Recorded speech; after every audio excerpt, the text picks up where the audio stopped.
Hello అందరికీ, ఎలా ఉన్నారు? వాకింగ్ వచ్చాము పిన్నాని దగ్గర.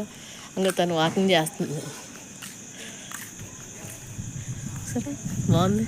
నిన్న క్లైమేట్ అంతా ఒక్కరోజు అలా చేంజ్ అయిపోయింది.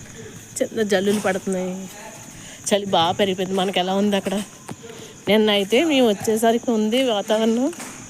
ఏలూరులో పొద్దున్న 6ంటికి 4ంటికి వచ్చాము. 10 దాకా అక్కడే ట్రాఫిక్ జామ్ అయిపోయింది. ఇంకా పిల్లలు ఆడుకుంటున్నారు.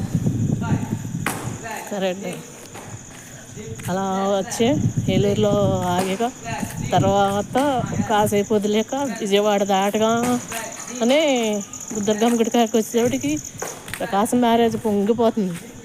చాలా సాహసమనే చెప్పాలి. చూశారు కదా ఈరోజు న్యూస్లో. అలా ఉంది మా నిన్న జర్నీ. ఎలా అయితే వచ్చేస్తాం, పిల్లల్ని రిసీవ్ చేసేసుకొని హ్యాపీ. Bye bye.